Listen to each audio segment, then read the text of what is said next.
Hello curies, आप सभी लोगों का स्वागत है मूवीज बनगट में। आज हम बात करने वाले हैं नॉट अदर्स के एपिसोड 11 की। एपिसोड की स्टार्टिंग होती है युनमी जिनी के साथ अपना एक फोटो क्लिक कराती है। फिर दिखाते हैं मीजुंग भी हॉस्पिटल में आ जाती है, वो जिनी को थोड़ा संभालती है। फिर जिनसू भी आ जाता है जिनी के लिए, और जिनी और जिनसू को एक साथ देख के जेवोन थोड़ा जेलस तो फील कर ही रहा था।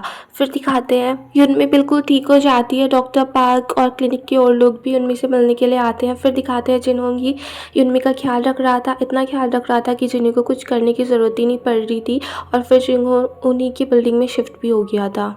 फिर दिखाते हैं जिनी के कलीग्स का स्पेशल प्रमोशन भी हो जाता है अब, क्योंकि जिनहोंग युनमी का बहुत अच्छे से ख्याल रख रहा था। वो जिनी की भी घर के कामों में बहुत ज़्यादा हेल्प कर रहा था। तो जिनी उनसे कहने लगती है कि आप सारा काम अपने आप ही कर रहे हो, आप थोड़ा रेस्ट कर लो, आगे सब कुछ मैं कर लेती हूँ। पर जिनहोंग उससे कहता है कि मैं यहाँ पर हूँ, मैं सब कुछ कर रहा हूँ, तो अब तुम थोड़ा जाके बाहर घूम लो, थोड़ा इंजॉय करो। फिर दिखाते हैं पुलिस स्टेशन में एक ओल्ड मैन आए होते हैं पानी के लिए, और वो वहाँ पर सबको देख रहे होते हैं कि लोग कैसे कैसे काम कर रहे हैं। फिर जिनी उनसे पूछने के लिए आ जाती है कि उन्हें किसी चीज़ की ज़रूरत तो नहीं है, तो वैसे वो मना कर देते हैं। फिर वो जिनी से पूछने लगते हैं कि अब उसकी एज कितनी हो चुकी है। तो जिनी को वैसे थोड़ा अजीब लग रहा था, मगर फिर वो उनको बता देती है कि वो 29 साल की हो चुकी है। फिर दिखाते हैं जिनी और जेवोन को हेडक्वार्टर में बुलाया जाता है, और जिनी जेवोन से पूछ रही होती है कि तुमने फिर से कोई गड़बड़ तो नहीं कर दी है। फिर दिखाते हैं जिनी के बॉस जेवोन को बोल रहे होते हैं कि वहाँ पर जिनी का थोड़ा ख्याल रख लेना, और अब उसके कुछ ही दिन बचे हैं, वो यहाँ पर वापस आने वाली है। और फिर वो जिनी को भी डांट रहे थे कि जब किलर को तुमने पकड़ा था तो सारा क्रेडिट अपने टीममेट्स को क्यों दे दिया। तो जिनी कहने लगती है कि सबने बहुत ज़्यादा मेहनत की थी, बट बॉस उसको सुना ही रहे थे कि अब से कुछ मत करना और अपना सामान पैक करके जल्दी से यहाँ पर वापस आ जाओ। तो जिनी कहने लगती है कि जेवोन ने भी बहुत ज़्यादा मेहनत की थी तो उसके लिए तो बॉस कह देते हैं कि मैं तुम्हारा ही ख्याल इतनी मुश्किल से रख पा रहा हूँ, अब तुम चाह रही हो कि मैं उसका भी ख्याल रखूँ। तो जिनी कहने लगती है कि वहाँ पर इतना ज़्यादा काम है, और फिर वहाँ पर जेवोन से लोग इतने अच्छे से बात भी नहीं करते हैं, सब इतने फ्रेंडली भी नहीं है। बट फिर उसके बॉस उसको डांट ही देते हैं कि अब तुम्हें कुछ और नहीं करना है और वहाँ पर शांति से रहना और जल्दी से यहाँ पर वापस आ जाओ। फिर दिखाते हैं डॉक्टर पार्क के क्लिनिक में युनमी नेक्स्ट वीक डिनर का प्लान बना रही होती है, क्योंकि तब तक उसका ड्रिंकिंग बैन खत्म हो जाएगा। तभी वहाँ पर डॉक्टर पार्क आ जाते हैं और वो युनमी से कहने लगते हैं कि जिनहोंग से कह देना कि वो अपने फर्स्ट डे के लिए लेट ना हो और टाइम से पहुंच जाए। तो युनमी कहती है कि आप ही उससे ये बात कह देना। तो डॉक्टर पार्क कहते हैं कि उसको अपना ख्याल ही नहीं है, क्योंकि वो सारा टाइम पे तो तुम पे लगा रहा है। फिर दिखाते हैं स्टेशन में वो 2 पुलिस ऑफिसर आए थे जो जिनी की वजह से वहाँ से गए थे, और फिर जिनी जेवोन के बारे में सोचने लगती है। उसको याद आता है कि टेक्यूंग ने उसको बताया था कि जेवोन के जूनियर्स ने रिश्वत ले ली थी, बट जेवोन को अपने जूनियर्स पे भरोसा था, वो उनको डिफेंड कर रहा था, लास्ट तक डिफेंड कर रहा था। मगर जब इन्वेस्टिगेशन हुई तो पता चला कि उन जूनियर ने रिश्वत ली थी, और बाद में उन्होंने सारा इल्ज़ाम जेवोन पे डाल दिया कि हमने इनके कहने पे ही रिश्वत ली थी, और उनके स्टेटमेंट की वजह से जेवोन को फायर किया जा रहा था। मगर फिर पुलिस अकेडमी के सीनियर्स वगैरह सामने आए, उन्होंने जेवोन की साइड ली, तो फिर जेवोन को सब डिमोट किया गया। फिर दिखाते हैं युनमी जब अपने क्लिनिक में होती है तो उसकी जो रेगुलर पेशेंट थी उनमें से एक लेडी नहीं आई थी। तो युनमी को पता चलता है कि वो आजकल प्रॉब्लम में है। तो वो युनमी से कहने लगते हैं कि तुम्हारी बेटी पुलिस ऑफिसर है ना, क्या वो थोड़ी बहुत हेल्प कर सकती है,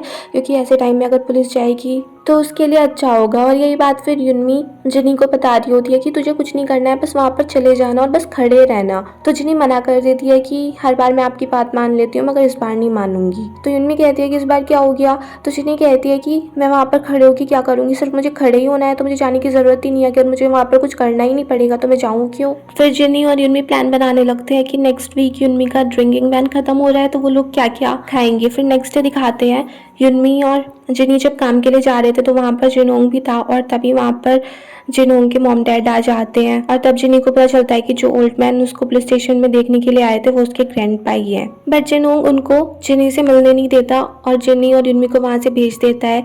फिर जिनहोंग के पेरेंट्स उसको डांट रहे होते हैं कि तुमने हमें जिनी से मिलने भी नहीं दिया, और वो जिनहोंग से बोल रहे होते हैं कि उसे युनमी से शादी कर लेनी चाहिए, और जिनी और युनमी को वो डिनर के लिए भी इन्वाइट कर रहे होते हैं। दूसरी तरफ दिखाते हैं युनमी जिनी से पूछ रही होती है कि उन लोगों को देख के तुझे कैसा फील हुआ। तो जिनी पूछने लगती है कि आपको कैसा लगा।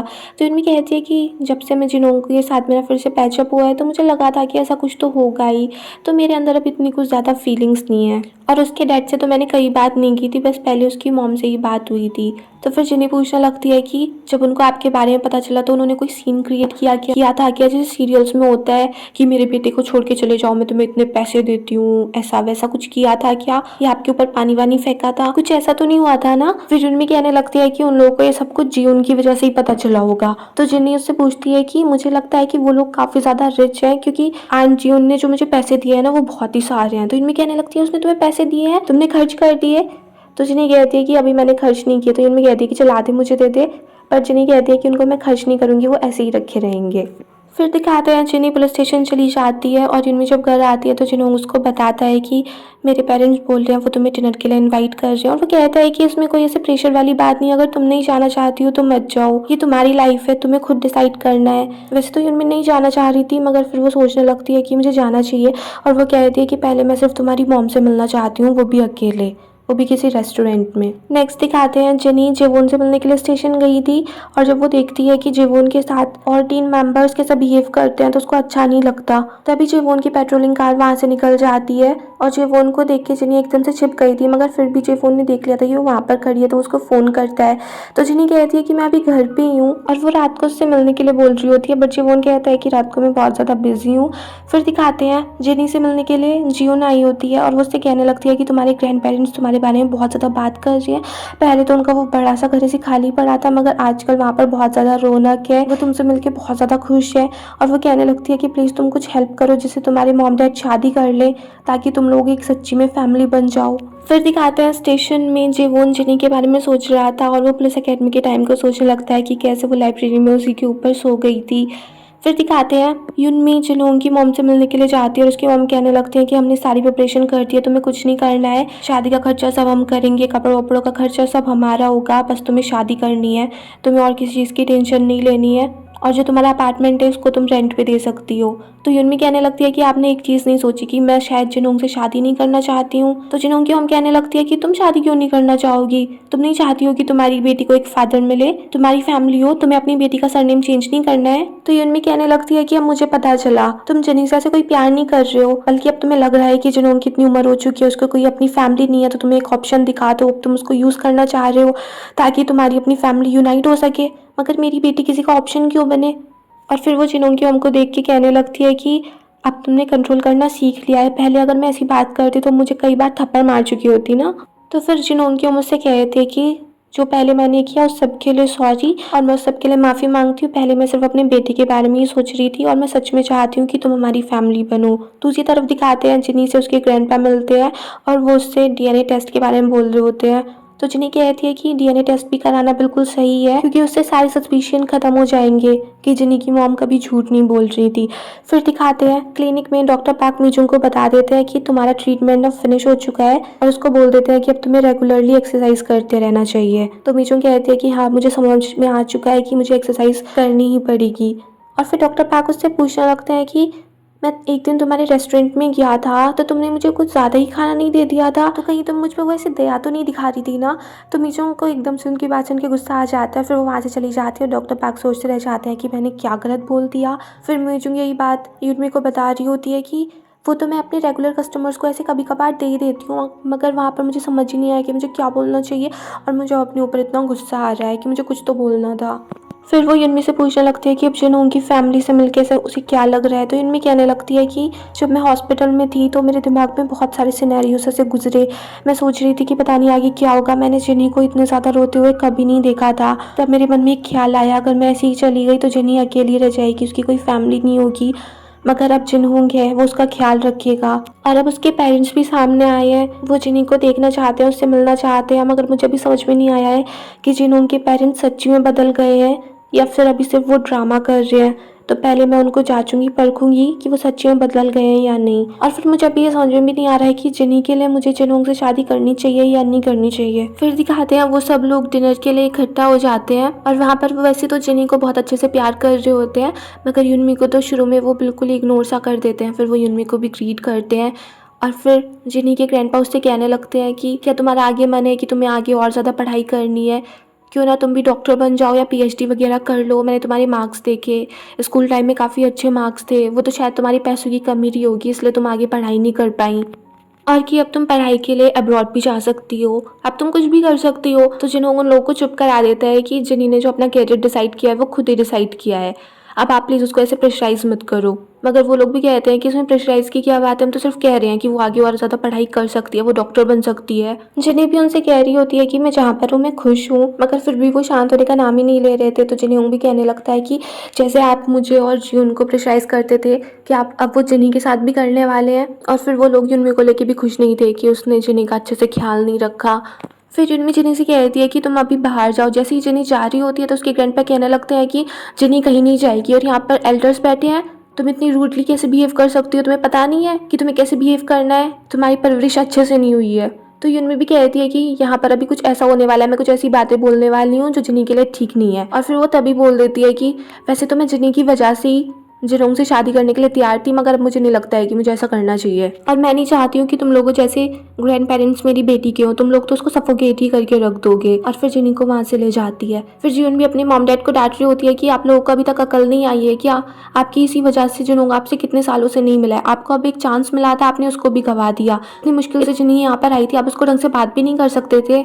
आपने मेरी लाइफ और जिनोंग की लाइफ तो पहले से ही बेकार कर रखी थी, अब आगे आप जिनी का भी ऐसे ही करने का सोच रहे थे। तो जिनोंग के पेरेंट्स भी बोल देते हैं कि हमने ऐसा किया सिर्फ बैकग्राउंड चेक ही तो किया था कि जिनी कैसी है, वो कैसे पली बड़ी है। तो जिनोंग कहता है कि कुछ ज्यादा करना ना कभी कभी बहुत ज्यादा सफोकेटिंग हो जाता है। जैसे जिन ने मुझे बताया था तो एक बार को मुझे लगा था कि शायद आप लोग बदल चुके हो, मगर मुझे नहीं लगता है कि आप थोड़े से ही बदले हो। और फिर वो उनसे बोल देता है कि आगे से मुझसे मिलने की कोशिश मत करना, और वहाँ से चला जाता है। फिर जिन भी गुस्से में चली जाती है।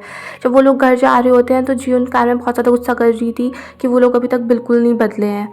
जिनोंग भी युनमी और जिनी से माफ़ी मांग रहा होता है अपने पेरेंट्स के लिए। फिर जिन कहने लगती है कि वैसे वो लोग बुरे नहीं है, बस उनका मेथड ही थोड़ा ऐसा है, वो तो अपनी वसीयत में जिनी को मेंशन भी कर रहे थे। तो युनमी कहने लगती है कि उनको एक ग्रैंड डॉटर चाहिए क्या जो वो जिनी के पीछे पड़े हुए हैं। और तभी जी उनके मुंह से निकल जाता है कि उन लोगों ने तो डीएनए टेस्ट भी कराया था। और उसे सुन के जिनोंग और युनमी काफ़ी ज़्यादा शॉक्ड रह जाते हैं। और युनमी को तो बहुत ज़्यादा गुस्सा आ रहा होता है। जब वो घर पहुँचते हैं तो वो जिनी को डांट रही होती है कि तूने मुझे ये बात नहीं बताई, वो तुझसे पुलिस स्टेशन में मिलने के लिए भी आए थे, डीएनए टेस्ट वाली बात भी हो गई, और सब कुछ तो छिपा के रख रही है, मुझे कभी नहीं बताएगी क्या? तो जिनी कहती है कि हम इसमें कोई प्रॉब्लम नहीं है, उनको अगर थोड़ा बहुत भी शक होगा तो डीएनए टेस्ट से सब कुछ क्लियर हो गया होगा ना, मैं नहीं चाहती हूँ कि कोई आप पे डाउट करे। तो युनमी कहने लगती है तुझे बुरा लगा होगा ना। पर जिनी कहती है कि मॉम मुझे बुरा नहीं लगा, कुछ नहीं हुआ। जब से जिनोंग आपकी लाइफ में आए तो मैंने सोचा था कि बहुत सारी चीज़ें होंगी, मैंने अपने आप को संभाल रखा था कि मैं सब कुछ हैंडल कर लूँगी, और ये तो कुछ भी नहीं हुआ। उन्होंने सिर्फ थोड़े से बाल ही तो मांगे थे। और आज भी डिनर के सीन पे मुझे लगा था कुछ बड़ा सा सीन होगा, जैसे कि ड्रामास वगैरह में होता है, मगर अब भी ऐसा कुछ नहीं हुआ। और आप मेरी बात छोड़ दो, आपका क्या, शुरू से लेके अब तक आप ही तो हर्ट हो रही हो ना, सब कुछ आपने फेस किया है। और बस यही बात सुन के युनमी जिनी को एकदम घर से बाहर निकाल देती है और गेट बंद कर देती है। फिर जिनी को भी गुस्सा आ रहा था, वो जीवोन के घर पहुंच जाती है। फिर वो उससे फ़ोन से पूछती है कि वो कहाँ पर है। तो फिर दोनों साथ में बैठ के एक रेस्टोरेंट में ड्रिंक कर रहे होते हैं।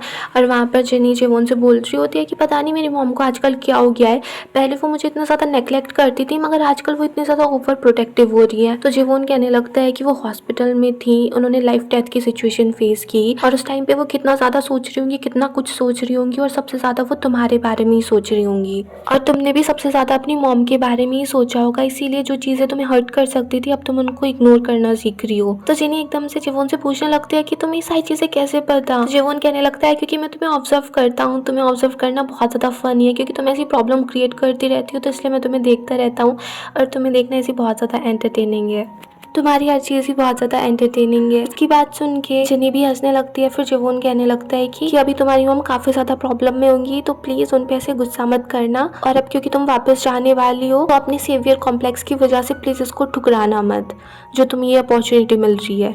और फिर वो जिनी को उसके घर तक भी छोड़ देता है। जिनी कहती है कि अगर वो मुझे अंदर नहीं जाने देंगी तो जीवोन कहता है कि तो फिर तुम मेरे घर पे आ जाना। फिर भी जिनी उससे बिल्कुल कंफर्म कर लेती है कि अगर मेरी मॉम ने मुझे अंदर नहीं लिया तो मैं तुम्हारे घर पे आ जाऊंगी। फिर दिखाते हैं जिनी जब अपने अपार्टमेंट में जाती है तो गेट खुला हुआ था, वो अंदर चली जाती है, और बाहर जीवोन को पता चली गया था कि अब तक तो उसकी मॉम ने उसे अंदर ले लिया होगा, और फिर वो भी चला जाता है। फिर दिखाते हैं नेक्स्ट डे जब जिनी उठती है वो देखती है कि उसकी एक भी पैंटी नहीं बची है, उसकी मॉम ने फिर से सारी पैंटीज छुपा दी हैं। तो उसकी मॉम कहती है कि जो मेरी क्लाइंट्स हैं उनकी प्रॉब्लम तुम्हें सॉल्व करनी होगी, उस सबको हैंडल करना होगा। तो जिनी कहने लगती है कि मॉम उससे मैं परेशानी में आ सकती हूँ। तो युनमी कहने लगती है कि तुम्हें कुछ करना थोड़ी ना है, बस खड़ी ही तो रहना है। तो जिनी कहती है ठीक है मैं खड़ी रहूंगी, मगर उसके बाद आपको मेरी सारी पैंटीज लौटानी होंगी। फिर दिखाते हैं जिनी अपने घर में ढूंढ रही थी कि उसकी मॉम ने कहाँ पे छुपाई होंगी, तभी उसको एक बुक मिल जाती है, और उस बुक के अंदर उसको एक फ़ोटो दिख जाता है, और सोचने लगती है कि अच्छा ये फ़ोटो यहाँ पर था। फिर दिखाते हैं पुलिस स्टेशन में वो सारी लेडीज़ पहुंच जाती हैं और वो जिनी को बड़े गौर से देख रही होती हैं।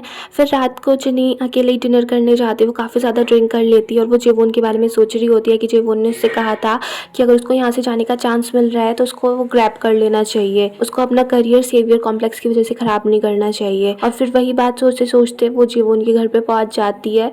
फिर जेवोन थोड़ा पानी वगैरह देता है जिनी को, जिससे वो थोड़ा सोबर हो जाए। और जिनी देखती है कि जेवोन अब सारी अपनी अनपैकिंग कर रहा है, अपना सारा सामान लगा रहा है, तो वो जेवोन से कहने लगती है कि अब मैं सब कुछ अपनी पैकिंग करके यहाँ से जाने वाली हूँ और तुम अपनी अब अनपैकिंग कर रहे हो। और वो जेवोन को ऐसे ही देखती रहती है और फिर उसको थैंक यू बोल देती है कि सारी चीज़ों के लिए। और फिर वो बाद में वहाँ से जाने लगती है कि मुझे यहाँ पर आना ही नहीं चाहिए था।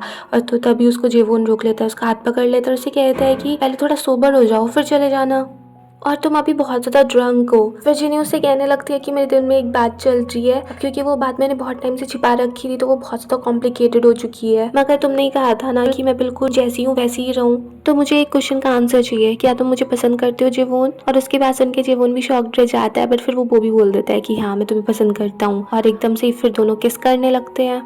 फिर दिखाते हैं युनमी जब घर पे आती है वो देखती है जिनी और उसका एक फोटो रखा हुआ था, वही फोटो जिनी को मिला था उस बुक के अंदर, तो उसने वो फोटो फ्रेम में लगा दिया था। और उस फोटो को देख के युनमी बहुत ज़्यादा खुश हो जाती है कि हमारा कितना पुराना फोटो है, ये हमारा फर्स्ट फैमिली फोटो है। और उसको देख के वो बहुत ही ज़्यादा खुश हो रही होती है। फिर यहीं पर ये एपिसोड फिनिश हो जाता है। अगर आपको ये पसंद आया हो तो प्लीज़ मेरे चैनल को सब्सक्राइब करें, लाइक करें, शेयर करें, कमेंट्स करें and bye bye till next video.